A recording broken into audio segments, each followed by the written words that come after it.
This is a case where you're going to hear two very, very different versions of what happened on that early morning. The state has presented the version that they're going to try to show you, and we will be presenting you the other version of these events that we believe the evidence will show. Unfortunately, this is a case involving people who were doing some not nice things. There was drinking, there was drug use, there was partying going on, and on that morning, my client, Mr. Holloway,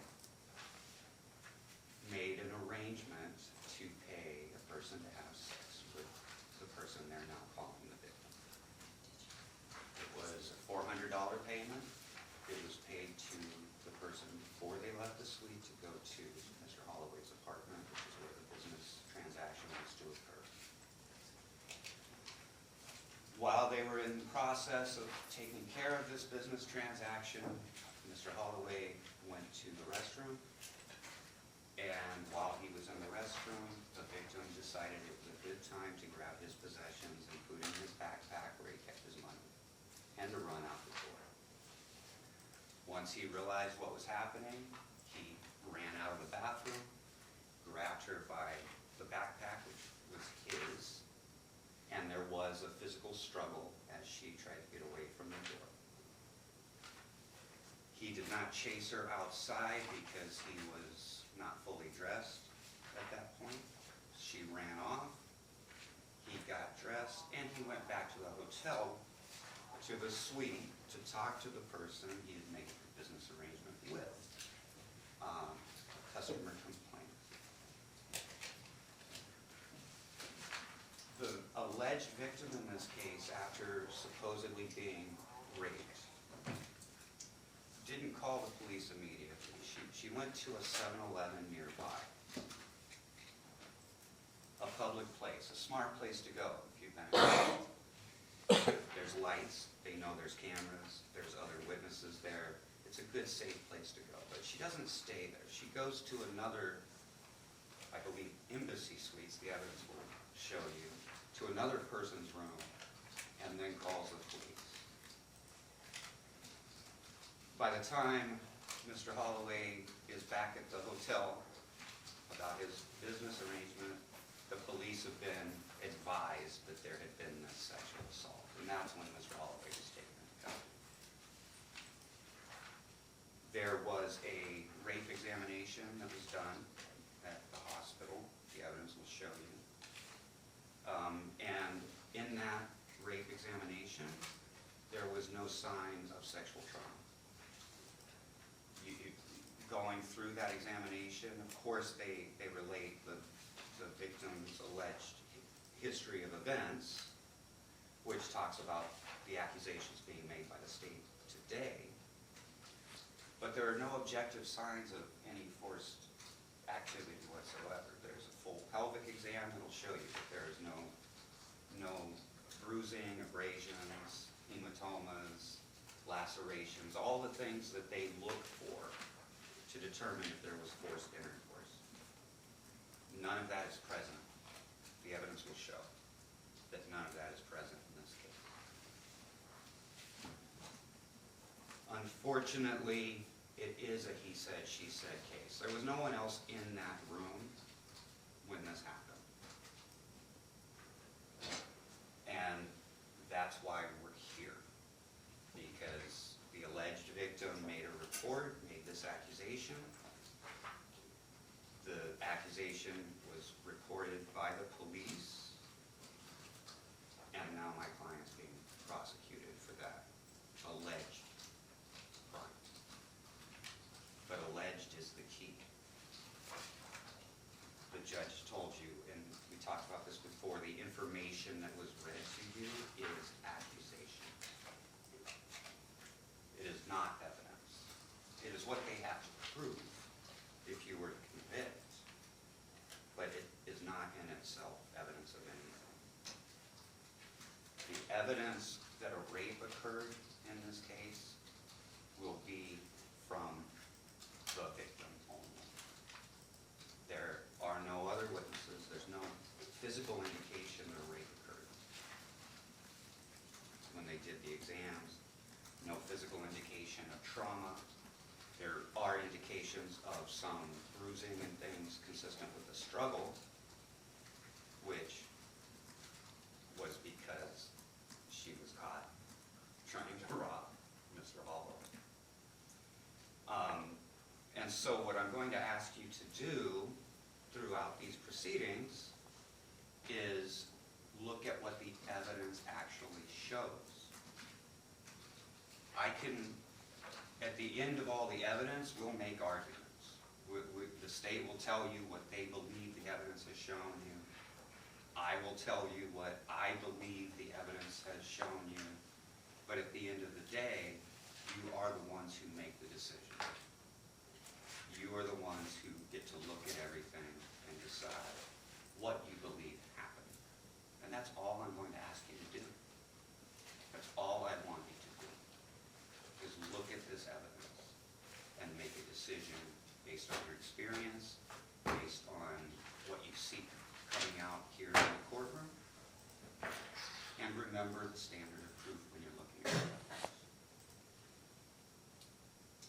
I trust that you will all do that. I believe that you're an attentive jury and you seem to be paying attention to what's being said here, and I thank you.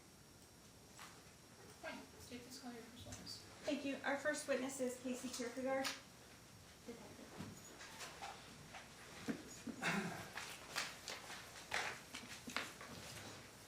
And Judge, should I be up here? Is that the best place? So Is that? It's so hard. you can either stay at your table if Okay. that's easier for you. We can't move that too much, but it puts you quite close to the witness, so I will let you decide how you prefer to do that. All right. I will do my best. Please raise your right hand. Do you solemnly swear the testimony about in this action shall be the truth, the whole truth, and nothing but the truth, so help you God? Yes, I do. Please be seated, and please state and spell your first and last name for the record. Kasey Kirkegerd. First is spelled Kasey, last Kirkegerd.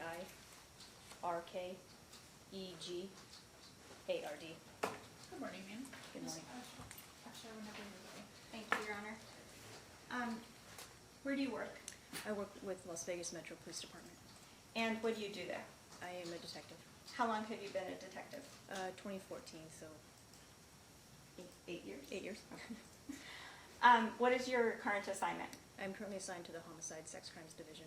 And do you do both homicide and sex crimes? Right now I'm in homicide. Okay. And before that, were you assigned to sex crimes? Yes, it was. Were you working in sex crimes on May 13th of 2021? Yes, it was. And at that time, were you assigned to investigate a case with a victim by the name of Jacqueline Rodriguez? Yes, I was. Were you the only detective working on this case, or were there multiple detectives? Multiple detectives. And were you the lead detective on this case? No, I was not. What was your role in this case? I was asked by Detective Ryland, who was the lead investigator, if I could assist in driving the victim around to various areas of what you recalled the incident occurring. Okay. And I meant to ask you, were you working last night? Yes, I was. So you've been up for quite a while? Yes, I have been. Okay, well, thank you for joining us. Now, this case that you were assigned with Jacqueline Rodriguez as the victim, was that under 2 event numbers? Yes, it was. And was one of those event numbers LLV 210500058113? Yes, it was. And was the other event number 210500058164? Yes.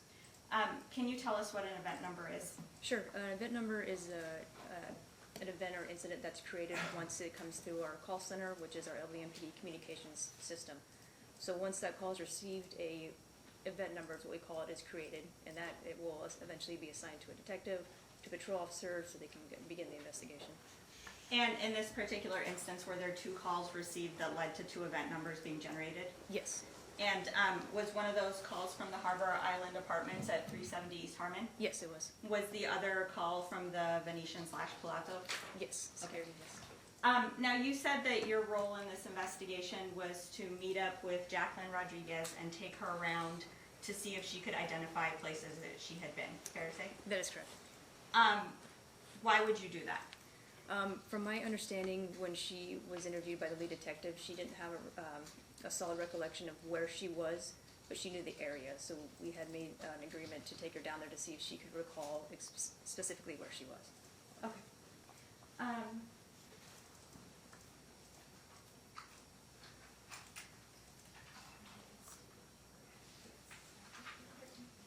And, Your Honor, I'm moving to admit now Exhibits 1 to 38 by stipulation. Yes, Your Honor. 1 through 38 will be admitted. Thank you.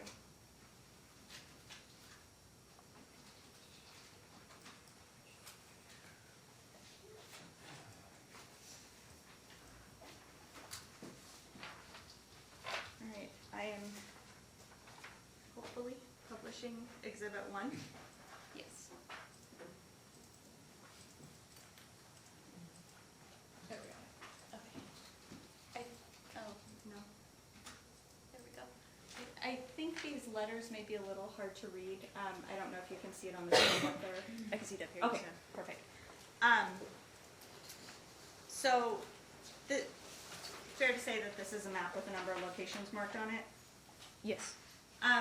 When you were going around with Miss Rodriguez, and actually let me replace Exhibit 1 with Exhibit 2. Is this also a map showing locations? Yes, it is. Okay.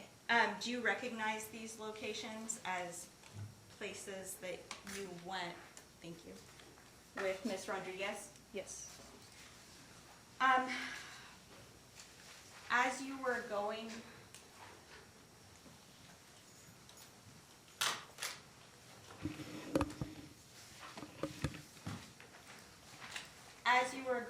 around with Miss Rodriguez, did she indicate to you that this event had started at 470 East Naples? Yes. And was that where she indicated to you that she had been attacked? Yes. Now, where else did she take you? From there, she stated that she had ran across the street into what she believed was an apartment complex under a stairwell to hide. So we drove east along Naples, but because Paradise is a one-way southbound street, we turned northbound on, I believe that's University Center, Okay. and then took a westbound turn into 4600 Paradise. And what was at 4600 Paradise, if you recall? It was a stairwell that she was trying to point out for us where she had hid. And I'm publishing Exhibit 37. Do you recognize the backside of this building? Yes, I do. Is that the building that, where she indicated she had run into the stairwell? Yes. Now, and I think it may be hard to see, but there's a stairwell on the left and a stairwell on the right. Do you recall which stairwell she said she ran into? I don't. Okay. And this would have been on May 13th of 2021 that you were going around with her? That is correct. And just publishing Exhibit 36, which is a close-up of the previous picture. Let me see if I can zoom.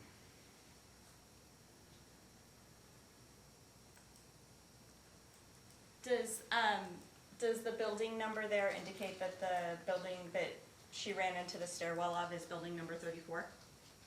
Yeah, those are the numbers, 34 on it, 34. Okay. Going back to Exhibit 2, so that was the stairwell that she was able, or the building where she was able to identify hiding in the stairwell, is that right? Yes.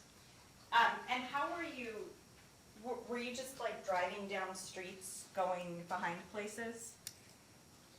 More or less, yes. So she had an idea of where everything had occurred because she remembers specific buildings and intersections. So as we drove past the 4600 address, she was able to point out, that looks familiar, I believe that's where I ran into the stairwell. Okay, and at some point did she go to 4501 Paradise Road? Yes. And what is there? So there's a 7-Eleven that is located at that intersection. And had she called for help from the 7-Eleven, if you know? or did she end up going somewhere else to call for help later? I believe she ended up going somewhere else. I don't think she ever called from 7-Eleven. Okay. And did she eventually end up at the Harbor Island Apartments at 370 East Harmon? Yes, And is that where the call was made from? I If you know. believe so, yes. Oh, I'm still very zoomed in. And had she indicated to you that all these places that she had been running around to had been on foot? Yes.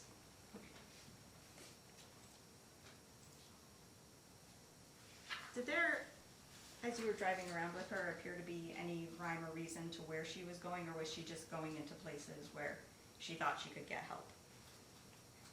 Sorry, say it one more time. Sorry, I apologize. no problem. Did she indicate to you whether there was any rhyme or reason to the buildings that she was going into, or was she just trying to like hide herself or find people? Yeah, she was trying to get away from the area, hiding, and eventually trying to call for someone for help. Okay. Pass witness.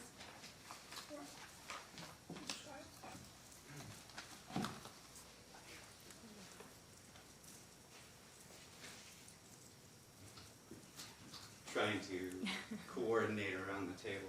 So, Good morning, detective. Almost after morning. almost. So what is your understanding of the time that the alleged assault occurred? I got a very generic, quick briefing from the lead detective, and I don't recall the times that were given. Okay. What time was it that you were actually first interacting with Ms. Rodriguez? It would have to be about 1,500 hours. That's when I started, that's about the time I started my shift. And just in case anyone doesn't know, 1,500 hours, that's 3 p.m.? 3 p.m., yes. Okay. Was it your understanding from your briefing, even though you don't know the exact time, was it morning time that day, early morning, the night before? Do you remember that? It would have to be sometime during their hours of operation, which day shift comes on at 0300 hours and then works until my swing shift hours, which would be 1500 or 3 p.m. hours. So in between those times, because it was what we call a same day, so everything had occurred within that same day. Okay, so with it being 3 o'clock, it had to be sometime that morning? That 12 hours somewhere. Okay, I Yes, got sir. you. I got you. When you were driving her around, had she already been taken to the hospital and things like that? Yes, she had already done an interview with the lead detective and had already seen the same nurse. Okay, so you were literally just, hey, can you go around and find out where she says she was? Quite literally, yep. Okay. And so you're not testifying today that you have any specific knowledge of the allegations that she made, right? That is correct. Okay. You didn't investigate the alleged crime itself, Not at all. just locations? Just locations, yes, sir. Okay. And so when you were saying where she had placed phone calls from, that wasn't from anything you particularly looked at in terms of records, was it? No, sir. Just a quick briefing that I got from the lead detective. So it was either something from the lead detective, maybe something she said while you were, I mean, did you talk to her at all while you were driving around, other than where were you? No, just the locations. Okay. She was very quiet. All right, so you had a very limited role in this case. I did, yes, sir. All right. And you said she was very quiet. How would you describe her demeanor? In the car, keep in mind, she had just gone through a SANE exam. She was in foreign clothing that did not belong to her. Quiet, having to almost relive going back to the apartment complex, back to the Naples address, walking us through what happened. Yeah, but just in general, your impression of her demeanor, not... Just quiet, just as though she had just gone through something. She was quiet, okay. Yes, sir. Now, so from what she told you, and again, this is her reporting to you, she first went and hid in a stairwell at a different apartment complex, correct? When she ran from Naples, she went to a stairwell Okay. somewhere. And then from there to a 7-Eleven. That is correct. And then from 7-Eleven to an apartment or a room at Harbor Islands, That is correct. okay? And that is where she first called the police, to your knowledge, from what she told you? That, from my understanding, that's correct, yes. Okay, so she hadn't called the police prior to that, from Not- your knowledge? Not that I know of. Right. Do you have any knowledge if she called anyone else? I don't. Okay, you didn't get phone records or anything like that? Okay, I did not, sir. understood. So to your knowledge, the first phone call you know of, based on what was told to you, was at that Harbor Island? That is correct. That's what created. Did she tell you whose apartment it was that she called from at Harbor Island? No. No? So, did you speak with anyone at Harbor Island? I did not. No? So, is there anything in a report that you saw that told you who was renting that room or anything? If you know, I'm not asking you to. Yeah, no, I don't know. It might have been briefed to me, but I don't recall those specific Okay. details. Okay. And just really, just to be clear, you didn't do any examination or investigation regarding the alleged crime, That other is- than what you talked about today? That is correct. Thank you very much. Get some rest. Thank you. Nothing further. All right, ma'am, you are free to, oh, do we have any questions from the jury? No, thank you, ma'am, you are free to go. Thank you.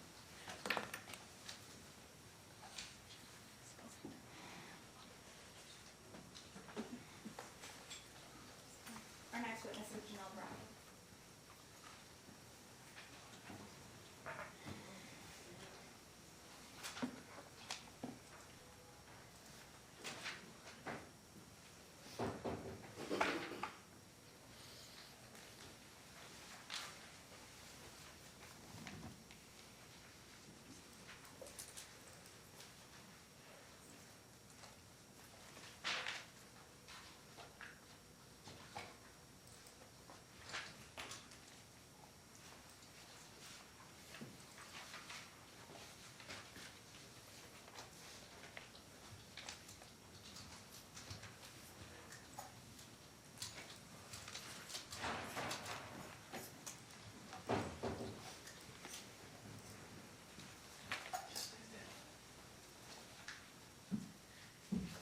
Please raise your right hand. You do solemnly swear the testimony you're about to give in this action shall be the truth, the whole truth, and nothing but the truth, so help you God? I do. Go ahead and have a seat, ma'am. Good morning. If you could please state your name and spell it for the record. Sure. It's Janel Brackin, Janel Brackin.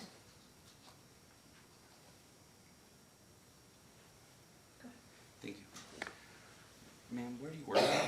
I work as a crime scene analyst with Las Vegas Metropolitan Police Department. And what are your roles and responsibilities as a crime scene analyst? Crime scene analysts document, locate, recover, and process physical evidence at crime scenes. And how long have you worked as a crime scene analyst for Metro? In January, it will be 4 years, so I started January 23rd, 2019.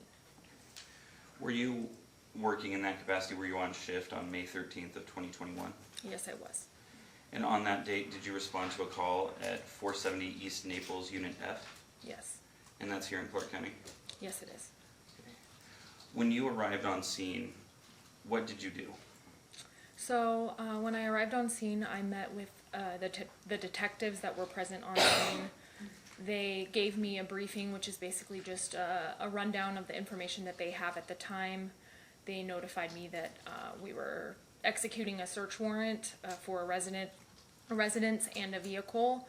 And at that time, I then also did a walkthrough with them to take a look at the scene and what was present. I then did my own independent walkthrough Okay, to search for additional evidence. Perfect. I'm going to cut you off just Yep. briefly. So, you said that you did your own independent walkthrough to determine what was relevant in the scene. How do you decide what's relevant from the scene? So, a couple of different things. So, first off, the information that we received from the detectives on scene, and then based on that, that's kind of our starting point, and then we go through the scene and look at it and just see, you know, what's relevant and what's not relevant in terms of any particular types of evidence that may either corroborate the story or tell a different story. And did you in fact take any photographs or collect any evidence? Yes, I did. So I took, first we take notes, and then I go through the scene and document the scene through photography before touching or moving anything, so that the documentation is as is when we arrive. And then after all of the photo documentation is done, that's when I can start collecting the items of evidence. Okay, and you said the search warrants were for a residence and for a vehicle? Yes. Okay, I'm going to publish what's been admitted as State's Exhibit 3. Let's see. Do you recognize that photograph? Yes, Did you take that photograph? I did. What is that a photograph of? That is showing the vehicle in question, the vehicle that was included in the search warrant. Okay, I'm going to now show you what's been admitted as State's Exhibit 6. What is that a picture of? Or do you recognize that picture? Yes, I do. What is that a picture, or did you take that picture? I apologize. I did take that photo, yes. And what is that a photo of? This is the DMV registration paperwork that was in the glove box of that vehicle. And what is the name on that registration? Anthony Maurice Holloway. Now I'm going to show you what's been admitted as State's Exhibit 7. Do you recognize that image? Yes, so this is the front of that residence that we conducted the search warrant on.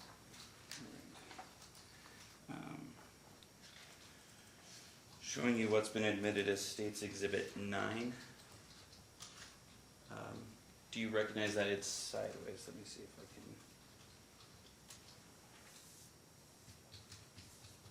twist it, maybe zoom out a little bit.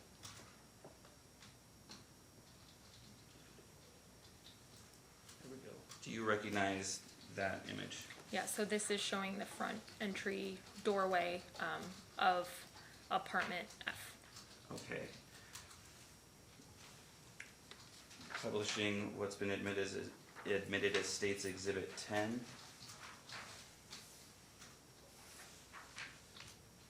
Do you recognize that image? Yes, so this is another view of that doorway, of the interior side of that residence and the threshold of that doorway.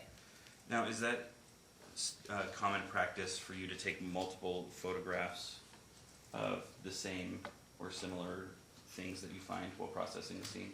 Yeah, so typically we'll do what we call, it's called ORI photography, which just stands for like an orientation photo to kind of show the item and what's around it, and then a relationship photo, which is just like a mid-range zoomed in photograph of the same thing, and then closer up photographs or identification photographs showing each individual item.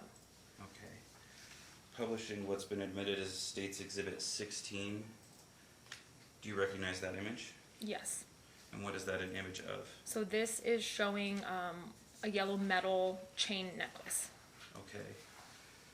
that's on the floor of the entryway of the residence. And publishing State's Exhibit 17. Do you recognize that image? Yeah, so this is just a kind of a little bit further zoomed out photograph of the same thing, again showing its relationship to another item of evidence, which is that pendant, yellow metal flower pendant, necklace pendant. Okay. And showing you what's been admitted as State's Exhibit. Let's do State's Exhibit 21. What is that an image of? So this is an image of a different yellow metal necklace. This one has a cursive J pendant on it, as well as several hairs that were attached to the chain of that necklace. And that was also located on the floor just a little bit further from the entryway of the residence. Thank you. And publishing what's been admitted as State's Exhibit 24. Do you recognize that image? Yes, so it's actually upside down. Oh, I apologize. So if you see, yeah, so here's showing, a photo from inside the residence showing at the top right there, that's the door threshold. So it's showing a yellow metal hoop earring that's located just on the inside of that front door threshold. Okay. Now, publishing states Exhibit 26. What is that a picture of? This is showing a table that was located inside the residence, just to show that there's a piece of mail on top of it. And is that standard practice to photograph mail? Yeah, so typically when we do search warrants, we will try to locate some sort of mail or something with the address and the name of the person that lives there to show possessory items showing that that person does indeed have, like, standing in that residence. And finally, publishing states Exhibit 27. Is that a close-up of that same piece of mail? Yes, it is. And I don't know if you're able to see from there, but can you make out the name that mail is addressed to? Yes, it says Anthony Holloway. Thank you. Now, you photographed these different items. Did you recover any of those items? Yes, so I recovered all of the 4 jewelry items that we've just looked at. The yellow metal hoop earring, the yellow metal necklace chain, the yellow metal flower pendant, and then the yellow metal necklace chain with the J pendant and the hairs. That was all as one item because they were all connected. And if I may ask, you said that you did an independent evaluation to determine what would be relevant. May I ask why you found those items relevant? Yeah, so those items, because they were on the floor, because they were damaged, it showed evidence of a struggle, in my opinion, and those necklace items wouldn't have been broken in on the floor. In a normal situation, you know, we don't typically throw our jewelry around on the ground. So it just corroborated a potential struggle that may have occurred. Thank you. Nothing further at this time.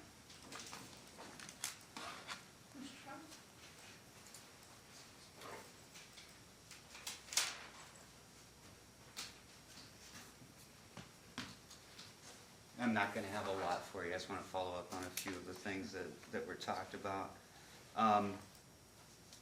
So the necklace that you saw on the floor of the residence, that was at the doorway, the entrance. Yeah, so again, there was the necklace chain and then a separate pendant, and then there was the necklace with the pendant on it. The necklace chain and the pendant separately were located just inside the doorway, and then a little bit further inside the doorway after that, kind of more across from the living room. That's where that J pendant necklace was located. Right, and one of them, you said there was some hair caught in it. Yes, it was that J pendant necklace. And you said that you believe that that was relevant to your job because it showed a struggle, correct?